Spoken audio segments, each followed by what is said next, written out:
আজকের recipe egg তড়কা। এখানে egg তড়কার জন্য আমি তড়কার কলাই নিয়ে নিয়েছি।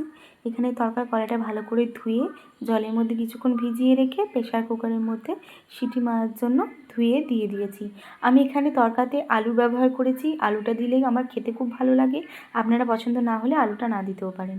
এখানে পরিমাণ মতো জল, আলু আর কলাইটা দিয়ে পরিমাণ মতো নুন দিয়ে ঢাকনা বন্ধ করে গ্যাসটা জ্বালিয়ে ওই 5-6টা মতো সিটি পড়ার জন্য অপেক্ষা করব। এখানে আমি নিয়ে নিয়েছি টমেটো কুচি, পেঁয়াজ কুচি, রসুন আর আদা কুচি। দিয়ে দিয়েছি কড়াইয়ে পরিমাণ মতো সর্ষের তেল, দিয়ে দিয়েছি পরিমাণ মতো চিনি কালারের জন্য, আর দিয়ে দিয়েছি গোটা জিরে আর শুকনো লঙ্কা ফোড়ন। একটু গরম হয়ে এলে দিয়ে দেবো আগে থেকে কেটে রাখা পেঁয়াজের কুচিগুলো, দিয়ে একটু হালকা করে ভেজে নিয়ে দিয়ে দেবো টমেটো কুচি, একটু নাড়াচাড়া করে দিয়ে দেবো রসুনটা আমি হালকা করে থেতলে নিয়েছি, সেটাও দিয়ে দিয়েছি। এবার দিয়ে দেবো আদা কুচি, সব কিছু ভালো করে তেলের মধ্যে ভাজা ভাজা করে নেব। দিয়ে দিয়েছি কাঁচা লঙ্কা কুচি, পরিমাণ মতো দেবেন।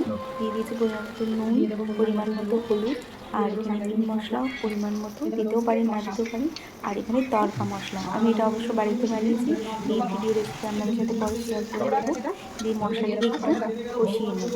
কষানো হয়ে গেলে আগে থেকে যে সিদ্ধ করে রেখেছিলাম ডালটা আলুটা, সেটা নিয়ে আমি এবার ভালো করে ম্যাশ করে নিচ্ছি মশলার সাথে।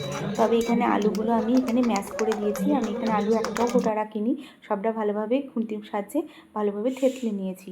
দিয়ে দিচ্ছি পরিমাণ মতো চিনি, আর আগে থেকে যে ডিমটা ফাটিয়ে রেখেছিলাম সেটা এখানে ভেজে নেব। ভেজে ভালো করে কুচি কুচি করে নেব।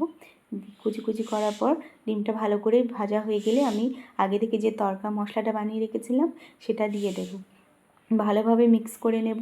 মিক্স করে নামিয়ে নেব এগ তড়কা। আর ওপর থেকে দিয়ে দেবো পরিমাণ মতো বাটার। বাটার দিলে সেন্টটা খুবই ভালো আসে।